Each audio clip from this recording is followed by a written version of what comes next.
Salut à tous les amis.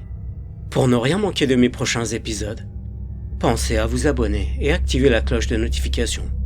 Je compte sur votre soutien et vous souhaite une excellente écoute. Je m'appelle Ali et je voudrais partager une histoire qui m'est arrivée il y a 4 ans. À l'époque, j'avais tout juste 18 ans. Je vivais avec ma mère et mes 2 frères.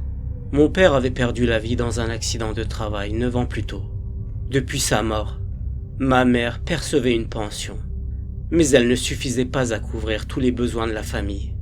On vivait sur les économies restantes qui s'épuisaient peu à peu. C'est pour cette raison qu'il me fallait absolument trouver du travail afin de participer aux dépenses et d'alléger le poids qui pesait sur les épaules de ma mère. J'avais arrêté mes études et faisais de petits boulots. Je passais mon temps à chercher du travail, mais malgré tous mes efforts, rien n'aboutissait. Je postulais partout. À chaque fois, on me répondait la même chose. On vous appellera. Cette phrase, je l'avais entendue tellement de fois que 2 mois s'écoulèrent avant que je ne trouve le moindre emploi. Le fils de notre voisine d'à côté, Tante Ouria, travaillait dans une entreprise d'électroménager. Il s'appelait Omar. Un jour, je le croisai par hasard dans la rue. Je lui expliquai que je cherchais du travail. Il me dit qu'on recrutait du personnel dans l'entrepôt de l'entreprise où il travaillait. Il me donna l'adresse. Alors je pris la route vers l'entrepôt. Grâce à la recommandation d'Omar, on m'embaucha immédiatement. J'allais travailler à l'entrepôt. Je serais responsable de l'organisation de l'entrepôt, du ménage, des entrées et des sorties des marchandises, et de tout ce qui s'y apportait. La personne qui occupait ce poste avant moi l'avait quitté brusquement. Elle avait sans doute trouvé un autre travail. On me dit, viens commencer à travailler demain. J'étais fou de joie. C'était, me disais-je au fond de moi, le début de la fin de nos problèmes financiers. J'allais être déclaré, bénéficier de l'assurance sociale et de tous les autres avantages d'un emploi officiel. J'étais tellement content. Le poids que ma mère portait allait s'alléger. Je courus jusqu'à chez moi et racontai à ma mère que j'avais été embauché. Elle fut très heureuse elle aussi. Le lendemain matin, je me réveillai tôt, pris ma douche, enfilai mes meilleurs vêtements et sortis de chez moi après avoir pris mon petit déjeuner. Je me trouvais devant l'entrepôt lorsqu'un collègue qui allait m'aider pendant la période d'adaptation arriva vers moi. Il s'appelait Amin. On ouvrit ensemble l'entrepôt. Celui-ci se trouvait en périphérie de la ville, au-dessus d'un bâtiment presque vide en rénovation. Une partie servait de bureau. À l'arrière, une longue descente, étroite et légèrement inclinée, permettait aux camions et aux poids lourds de descendre, puis de remonter pour charger ou décharger les marchandises. Manœuvrant, avec un peu de difficulté, on descendit la pente et, finalement, on entra à l'intérieur. L'espace était immense et très sombre. On alluma les lumières de l'avant. Amin m'expliqua ce que je devais savoir et me présentait l'entrepôt, les emplacements où je pourrais trouver telle ou telle marchandise. L'arrière de l'entrepôt était plongé dans l'obscurité totale. Amin alluma les lumières de l'arrière et enfin, l'intérieur se révéla dans toute sa clarté. Je me sentais plus à l'aise. À l'arrière, un gros système de ventilation dominait l'espace. Après m'avoir tout montré, il éteignit les lumières de l'arrière de l'entrepôt. Je n'osais pas me retourner pour regarder. Il était interdit de laisser les lumières allumées inutilement. Amin me dit, « Quand tu seras devant, il faudra que tu laisses la lumière éteinte à l'arrière. »« D'accord, » lui répondis-je en hochant la tête. Il me donna encore quelques conseils, puis ajouta, « Je dois monter au bureau. Je reviendrai plus tard. Fais bien attention. S'il manque des choses, ce sera toi le responsable. » Quand Amin quitta le lieu, je restai seul. Je regardais autour de moi, jetai un œil sur l'ordinateur et me familiarisais avec le logiciel. Parfois, des véhicules de service arrivaient à l'entrepôt. Ils récupéraient quelques marchandises, les enregistraient dans le système, puis repartaient aussi discrètement qu'ils étaient venus. De temps à autre, j'appelais mon collègue par téléphone pour être sûr de ne rien oublier. Quelques jours plus tard, J'avais pris mes marques et m'étais adapté à ce travail. C'était le 4e jour de mon travail. Alors que j'allais fermer l'entrepôt, j'entendis un grand bruit, comme un objet lourd tombant avec fracas venant de l'arrière. Punaise, me dis-je, il ne manquait plus que ça. De toute façon, l'arrière de l'entrepôt me donnait déjà la chair de poule, et j'étais sur le point de fermer. Qu'est-ce que ça pouvait être? Et s'il y avait quelqu'un à l'intérieur? Et si un vol allait avoir lieu? J'aurais été licencié pour négligence. Bien sûr, il y avait des caméras de surveillance, mais il me fallait vérifier. L'arrière était déjà quasiment plongé dans l'obscurité le jour. Et le soir, on n'y voyait rien. Je n'aurais donc rien pu voir sur les images. Alors que je marchais, les lumières s'allumaient automatiquement à chaque partie de l'entrepôt et se refermaient derrière moi. « Est-ce qu'il y a quelqu'un ?» dis-je. Devant moi, sur ma gauche, se trouvaient des étagères. Je pensais qu'il y en avait peut-être une qui était tombée. Au moment où je tournais à gauche, la lumière s'éteignit immédiatement. Je me retrouvais dans l'obscurité totale, incapable de voir mes mains. Je sortis mon téléphone de ma poche et essayai de garder mon calme, de ne pas paniquer, tout en éclairant faiblement le sol devant moi. L'entrepôt était tellement grand que c'était comme un labyrinthe pour quelqu'un qui ne connaissait pas le lieu. Alors que j'essayais de me repérer, j'entendis une voix basse derrière moi. Elle était si faible que je n'arrivais pas à comprendre ses mots. Ou peut-être s'agissait-il d'un autre bruit. Quelqu'un ou quelque chose se trouvait derrière moi. Soudain, je sentis une respiration sur ma nuque. Mon cœur s'emballa et mon corps se figea. J'étais incapable de me retourner. La respiration se rapprochait, puis je la sentis près de mon oreille. On me murmurait quelque chose, mais la peur m'empêchait de comprendre. Quelques secondes plus tard, la lumière se ralluma. Je pus enfin bouger et me retourner lentement. Il n'y avait personne. Mes jambes tremblaient et des fourmillements parcouraient mes pieds. J'avais du mal à marcher. Alors que je me dirigeais vers l'avant de l'entrepôt, mon collègue arriva. En me voyant, son visage s'étonna. « Qu'est-ce que t'as ? Ton visage a changé de couleur, » me dit-il. Je répondis. La lumière s'est éteinte. Je suis resté un moment dans l'obscurité. J'ai eu un peu peur. Mon collègue se mit à rire. Sur le coup, ça m'était égal s'il se moquait de moi. J'étais sûr qu'à ma place, il aurait réagi de la même façon. Et peut-être qu'il se serait fait dessus. Finalement, on ferma l'entrepôt. Arrivé chez moi, ma mère comprit immédiatement que je n'allais pas bien. Elle me dit « Qu'est-ce qui t'est arrivé, mon fils ? Il s'est passé quelque chose au travail ?» Je lui répondis « Je vais bien, maman. C'est juste que je suis trop fatigué. Il faut que j'aille me reposer. » Je montai dans ma chambre et m'écroulai immédiatement sur mon lit, réfléchissant à ce qui s'était passé à l'entrepôt, essayant de trouver une explication rationnelle. Finalement, je mis tout ça sur le compte de la fatigue et du stress. Je réfléchis toute la nuit et m'endormis à peine avant le matin. Le matin venu, je sortis de chez moi et arrivé à l'entrepôt, je me retrouvai de nouveau face à l'obscurité inquiétante de l'arrière.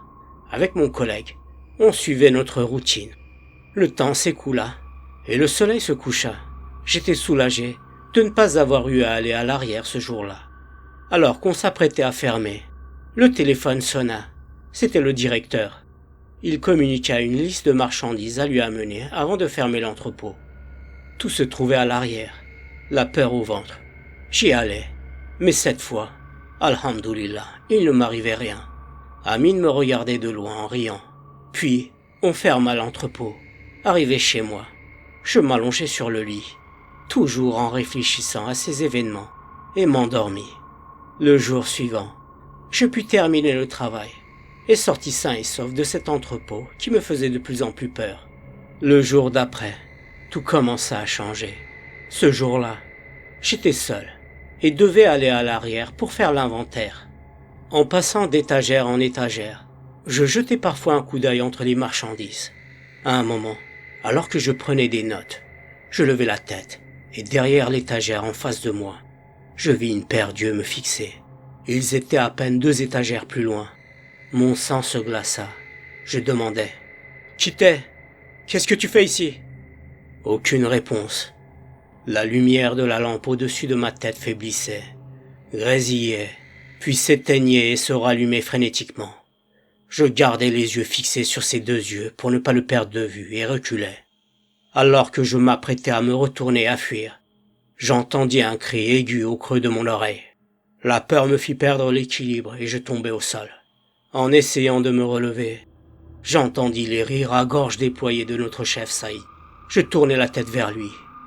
Il continuait à rire en se tenant le ventre à la limite de s'évanouir. Je me relevai et regardai l'endroit où j'avais vu les yeux. Il n'y avait rien. Le chef me demanda « Qu'est-ce que tu regardes, Ali ?» Je répondis « Si t'avais vu ce que j'ai vu, tu ne rirais pas comme ça. » Je lui attrapai le bras et avançai aussi vite que possible. Voyant mon état, il prit un air sérieux, marcha rapidement et me demanda « Mais qu'est-ce qui s'est passé? Qu'est-ce que t'as vu ?» Après avoir repris mon souffle, je lui racontai. « J'ai vu des yeux. » Il demanda « Comment ça des yeux ?» Je continuai. « J'ai vu deux yeux qui me regardaient à travers les étagères.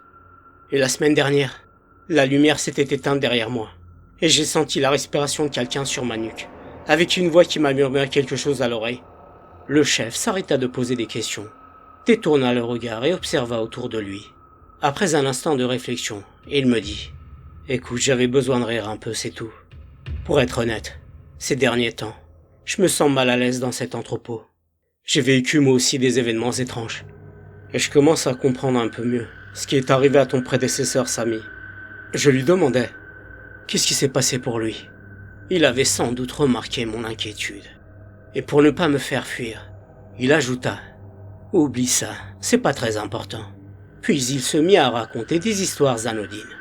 Son verre de thé tombé, de légers bruits métalliques comme des petites cloches, des vêtements tombant d'un porte-manteau. Il attribua tout cela au courant d'air, bien qu'étrangement très froid, et expliqua que son verre avait été posé trop près du bord de la table. Il ajouta « Et pour les yeux que t'as vus, ça doit être plusieurs rats, ou peut-être un gros chat, qui est entré par la porte ouverte. » Ces explications me semblaient très peu crédibles. Mais après m'être calmé, on ferma l'entrepôt et je rentrai chez moi. La nuit avait été mauvaise, et le matin, je repris le travail avec l'inquiétude et la peur au ventre. Ce jour-là, le directeur arriva vers 10h et dit « Je suis venu voir si tout allait bien. On y va tous les deux faire le tour de l'entrepôt. » Alors qu'on avançait, plus on s'approchait de l'arrière, plus sa marche semblait lente et mesurée, comme s'il faisait exprès de rester le plus longtemps possible dans cette partie de l'entrepôt. Il me posait plusieurs questions, mais moi, j'avais les yeux fixés sur les étagères du fond, ma tête tournant sans cesse de droite à gauche. À une quinzaine de mètres de l'arrière, je me crispais. Le directeur se tourna vers moi, et voyant mon état demanda « Qu'est-ce qui t'arrive? Tu me caches quelque chose ?»« Non, pas du tout. Pourquoi je ferais ça ?» répondis-je. Juste à ce moment, derrière le directeur, à quelques mètres dans l'obscurité, j'aperçus une paire d'yeux qui me fixait. Je restai figé. Le directeur demanda « Tu regardes où comme ça ?» et se tourna vers ce que je regardais. Mais il ne voyait rien. Les yeux ne me regardaient que moi. Il s'approcha et me demanda « Est-ce que tout va bien, Ali? Tu serais pas un peu malade par hasard? Écoute, si tu as du mal avec le travail, dis-le-moi tout de suite. C'est vrai que le chef dit du bien de toi, mais d'après ce que je vois, tu sembles avoir du mal. » Je levai alors les yeux et le regardai, puis répondis « Excusez-moi, monsieur le directeur, mais je vois des choses étranges dans l'entrepôt. »« Quel genre de choses ?» demanda-t-il. Je n'avais pas réussi à lui expliquer correctement sur le coup. Lorsque le directeur partit, je me demandais si je devais avoir peur pour l'entrepôt ou m'inquiéter pour ma place. J'avais mis tellement de mal à trouver ce travail. J'avais peur. Je devais garder ce poste à tout prix. Et si je perdais la tête, qu'allaient devenir ma mère et mes deux frères? Je ne pouvais pas leur faire ça. D'une certaine manière, je participais aux dépenses de la famille. Je ne pouvais pas tout recommencer à zéro. J'appelai le chef Saïd et lui racontai la visite du directeur et ce qui s'était passé. Il me rassura. « Mais t'inquiète pas, tu garderas ta place, j'irai lui parler. » Je raccrochai le téléphone et essayai de me ressaisir, me disant au fond de moi Allez, monsieur Ali, concentre-toi sur ton travail et oublie tout ça. Tout ça n'est qu'un jeu de ton esprit. Je pris le balai et nettoyai une bonne partie de l'avant de l'entrepôt. Il devait être vers midi. Dans la salle de repos, le repas de midi m'avait été servi. Je n'avais pas faim. Je laissai le plateau sur la table et allai au lavabo, me lavant les mains et le visage. Je me sentais un peu mieux. Lorsque je retournai à table, je restais figé. Il ne restait plus aucune nourriture dans les assiettes. Est-ce que quelqu'un me faisait une blague, pensais-je? Pourtant j'étais seul dans l'entrepôt. Si c'était une blague, quelqu'un se serait manifesté depuis longtemps. Je me dis que l'animal dont je n'avais vu que les yeux avait dû avoir faim. Je souris au fond de moi, malgré ma détresse psychologique, et me remis au travail. Je m'apprêtais à terminer mon rangement, lorsqu'apparut le chef Saïd. Il s'arrêta juste devant moi et dit « Mercredi soir, j'ai besoin de toi pour travailler de nuit. On arrive en fin d'année. Il faudra faire l'inventaire de tout l'entrepôt et remettre de l'ordre. » Je le regardai surpris, puis répondis simplement « D'accord, chef. » Au fond de moi, je me disais « Punaise, il ne manquait plus que ça. Déjà que j'essayais d'occulter la peur en moi. Travailler de nuit va tout compliquer. » Je repris mon rangement, la pensée de cette nuit de mercredi pesant sur mon esprit. Le mercredi arriva. Amine et moi faisions du rangement tout en faisant l'inventaire. On resta tous les deux lorsque le chef Saïd termina son travail et quitta l'entrepôt. À un moment, pour terminer plus rapidement, Amine me dit qu'il fallait qu'on se sépare. Je travaillerais sur les rangées de gauche, et lui sur celles de droite. On rangeait les marchandises, et faisait l'inventaire chacun de notre côté. Je regardais constamment autour de moi. Il devait être environ 2h30, lorsqu'Amine me dit qu'il allait aux toilettes. Il ne revenait plus depuis longtemps. Je me retrouvais seul à travailler. Je me disais que peut-être Amine était allé dormir dans un coin. La peur m'avait rendu complètement paranoïaque. Par moments, je sentais des courants d'air très frais qui me faisaient frissonner, et j'entendais de légers bruits métalliques. Un étrange malaise s'installait en moi. J'étais persuadé que j'allais revoir la même chose. Au fond de l'entrepôt se trouvait un petit WC que personne n'utilisait. Sa porte restait toujours fermée. En m'avançant vers là-bas, je vis qu'elle était ouverte. Bismillah, au nom de Dieu, dis-je. La porte qui était toujours fermée était ouverte cette fois. Est-ce qu'Amine avait trouvé cet endroit pour dormir? Puis je me dis, non, pourquoi irait-il dormir là-bas, alors qu'il pourrait le faire ailleurs? Je m'approchai lentement des WC et essayai de regarder l'intérieur par la porte entr'ouverte. L'obscurité m'effrayait. Je voulais m'approcher un peu plus, mais je n'osais pas. Soudain, j'entendis un bruit derrière moi. Je me retournai immédiatement, et la lumière s'éteignit sur le champ. On venait de fermer manuellement la lumière derrière moi. « Amine, c'est toi? Arrête s'il te plaît, c'est pas marrant. Tu sais que cet endroit me fout les chocottes. » dis-je. Personne ne répondit. Au fond de moi, je savais que ce n'était pas Amine qui avait fermé la lumière. Je perdais la tête, mais tentais de me rassurer en cherchant des explications. Plongé dans l'obscurité totale, je sortis mon téléphone de ma poche pour m'éclairer. J'ouvris le flash et tendis le téléphone devant moi. À environ 4 mètres, j'aperçus 2 yeux brillants comme ceux d'un chat qui me fixaient. Je me disais que c'était sûrement un chat qui marchait sur les étagères, mais cela ne ralentissait pas le battement de mon cœur. Pendant un moment, les yeux continuèrent de briller, immobiles. La peur m'empêchait de bouger. Le flash de mon téléphone s'éteignit automatiquement. Je déverrouillai l'écran et tendis de nouveau le téléphone devant moi. Les 2 yeux s'étaient approchés à 2 mètres de moi. Je ne sais pas si j'avais crié, hurlé, ou quel son était sorti de ma gorge.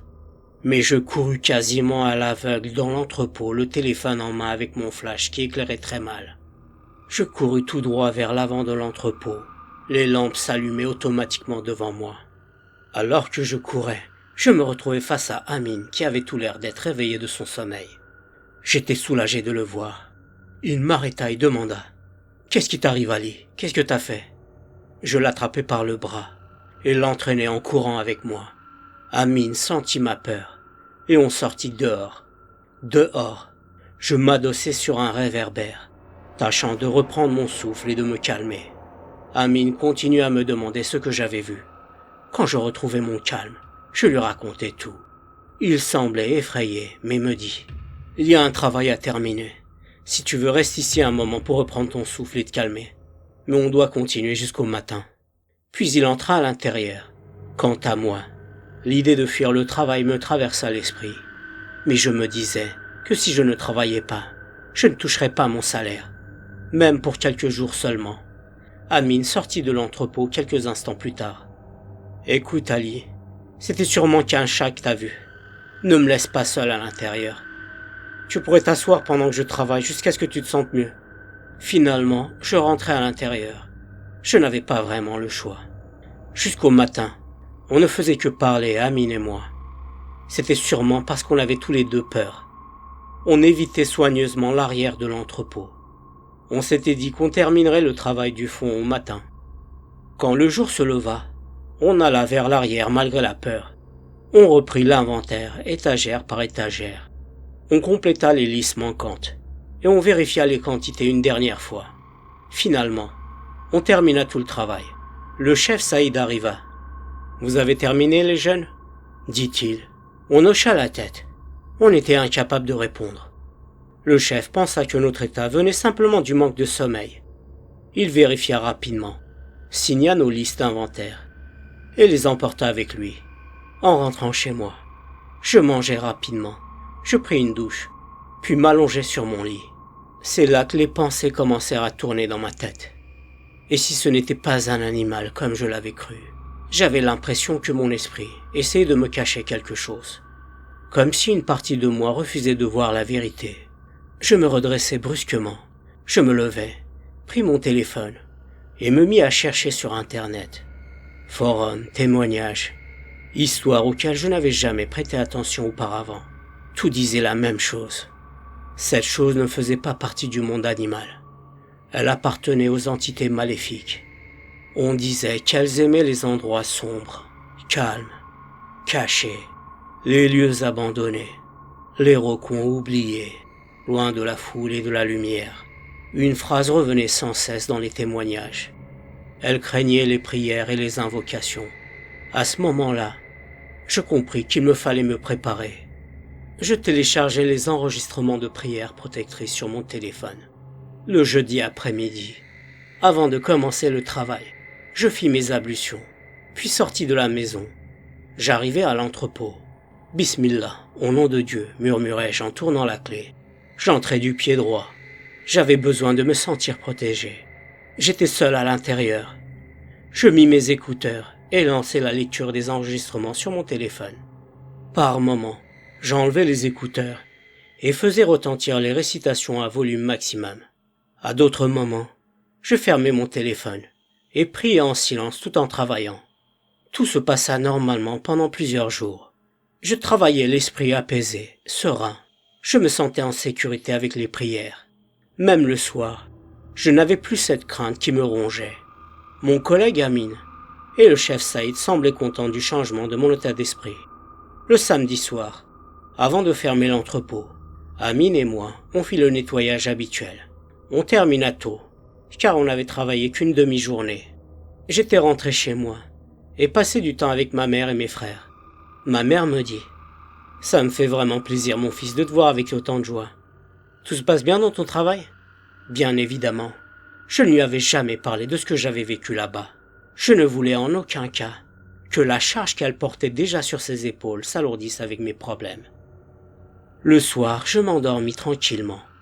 Mais en pleine nuit, je sentis et entendis une respiration tout près de mon visage. J'ouvris les yeux et, sur le côté, je vis les mêmes yeux que ceux que j'aperçus dans l'entrepôt. Je me levai d'un bond, sursautai, et j'allumai la lumière de ma chambre en poussant un cri. Je me retournai vers mon lit. Il n'y avait rien.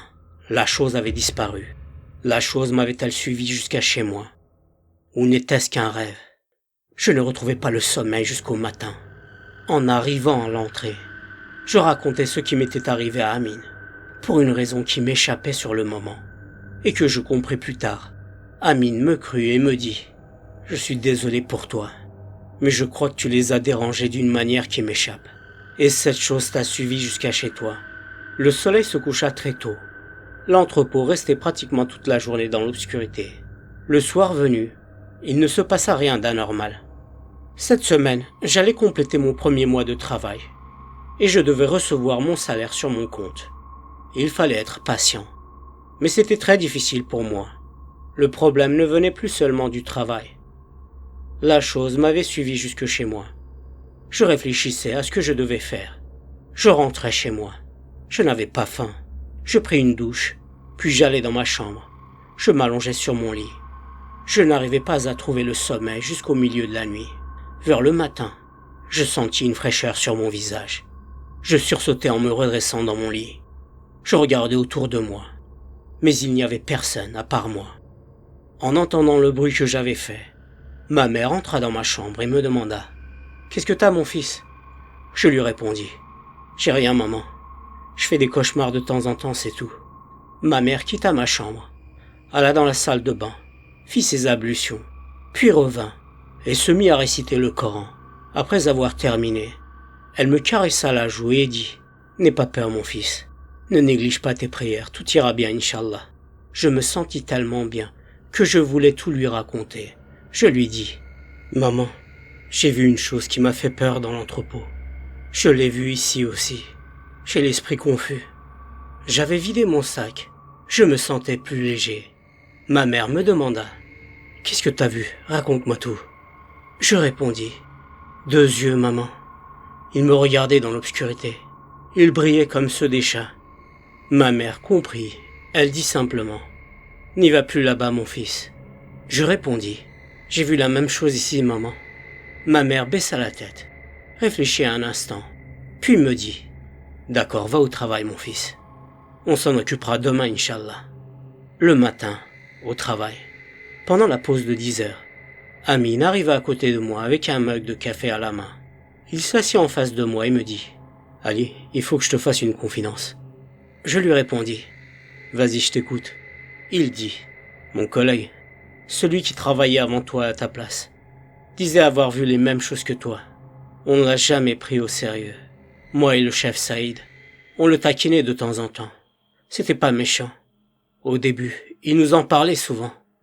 Mais on ne voyait rien de ce qu'il décrivait. Alors on se moquait gentiment de lui. On avait mis ça sur le dos de la fatigue et de l'atmosphère de l'entrepôt. Puis il a arrêté d'en parler. Un jour, d'un coup il a perdu le contrôle. Il a enlevé le gilet de la compagnie, l'a jeté au sol et s'est mis à fuir en criant. Il a quitté l'entrepôt comme un déséquilibré. Plus tard, moi et le chef, on est allé lui rendre visite chez lui. Il allait mieux. Il avait trouvé un travail et devait bientôt commencer. Il a demandé après toi. Il nous a dit de te prévenir. Fais très attention. Je demandais à Amine. Mais pourquoi cette chose s'est manifestée pour lui et pour moi, et pas pour toi ni pour le chef? Amine répondit. J'ai pas la réponse, il faut demander ça à Samy. Je pense qu'il sait quelque chose. À la fin du travail, je pris le numéro de Samy auprès d'Amine. Je l'appelai et on se donna rendez-vous dans un café le lendemain après mon travail. Au café, on fit connaissance. Samy avait l'air d'aller mieux. Il me dit « Fais attention à toi. Cette chose va jouer avec ton esprit. » Je lui demandai « Pourquoi cette chose nous a choisis toi et moi et pas les autres ?» Il répondit « Je ne suis pas sûr, mais je crois qu'il y a un rapport avec le gilet de travail, celui avec le logo de l'entreprise. Je l'avais instinctivement enlevé et jeté au sol le jour où j'ai arrêté. À mon avis, on t'a donné celui que je portais. On se revoit demain au même endroit, à la même heure. Je connais quelqu'un qui peut t'aider. » J'acceptais, même si je ne savais pas comment faire. Je devais travailler à cette heure-là. Samy me dit « C'est pas grave, explique tout à Amine et au chef. Ils géreront à ta place pendant ton absence. » On se mit d'accord. Je le remerciai et je quittai le café. Le lendemain au travail, je ne touchais pas le gilet. Je l'avais laissé dans mon casier, en prétextant l'avoir oublié chez moi. L'après-midi, je quittais le travail. Amine et le chef avaient accepté de gérer à ma place. Je rejoignis Samy. Son ami arriva quelques minutes plus tard. Il s'appelait Farid. Il me demanda de lui raconter ce qui m'était arrivé. Je lui dis tout. J'avais vécu quasiment la même chose que Samy. Farid me demanda où était le gilet. Je lui répondis qu'il était dans l'entrepôt, mais que je ne l'avais pas touché aujourd'hui. Je lui demandai « Pourquoi ce gilet est important? C'est quoi le rapport avec ce qu'on a vécu ?» Il dit « Ce gilet n'est peut-être pas un simple vêtement. Il peut porter une trace de sang ou de malédiction. S'il est lié à un sort, lave-le en récitant Ayat al-Kursi, puis brûle-le loin de chez toi et de l'entrepôt. Et quoi qu'il arrive, ne reste pas pour le voir brûler. Après ça s'arrêtera, Inch'Allah. » Je leur dis « Je suis nouveau là-bas. Et s'ils me demandent des comptes sur le gilet ?» Samy sourit et répondit « À ta place, je mettrai un peu de javel dessus en le lavant. Ils t'en donneront une autre. Ensuite, tu le brûleras. » Je remerciai Samy et Farid. Et on se quitta. Le jour suivant, au travail, je prétextais avoir encore laissé le gilet chez moi, dans la machine à laver. J'étais seul tout l'après-midi jusqu'à la fermeture. À un moment, je pris le gilet et le lavai dans un seau, tout en récitant les invocations que Farid m'avait conseillées. À la fin, je versai de l'eau de javel dessus. Puis je le mis à sécher dans l'entrepôt. Le matin suivant, je montrai l'état du gilet et expliquai que je m'étais trompé en le lavant, en le mettant dans la machine avec des vêtements blancs. On me donna un nouveau gilet. À la pause de midi, je sortis de l'entrepôt. Je marchais jusqu'à environ 200 mètres vers un terrain vide à la périphérie de la ville. Et je le brûlais là-bas. Je ne restais pas pour le voir se consumer entièrement. Pendant les jours suivants, je n'entendais plus aucun bruit étrange. Et il n'y avait plus d'apparition. Plus de souffle glacé dans l'entrepôt. L'endroit restait silencieux, comme si quelque chose s'était enfin retiré. Après 2 ans de travail dans l'entrepôt, on me changea de poste. Je passais de vendeur à chef vendeur au magasin. Je troquais mon gilet contre un costume de pièce. Aujourd'hui, si je peux vous donner un conseil, ce serait celui-ci. Ne fuyez pas vos peurs. Elles savent très bien où vous retrouver. Et voilà, c'est la fin de l'histoire, les amis. Merci de l'avoir écoutée, j'espère qu'elle vous a plu. N'oubliez pas de vous abonner à ma chaîne et d'activer la cloche de notification pour ne rien manquer des prochains épisodes. Si cette vidéo vous a touché, vous pouvez la liker pour me soutenir et partager vos impressions en commentaire. Vous pouvez aussi utiliser la fonction booster la vidéo pour faire grandir la chaîne. Prenez soin de vous les amis et à la prochaine.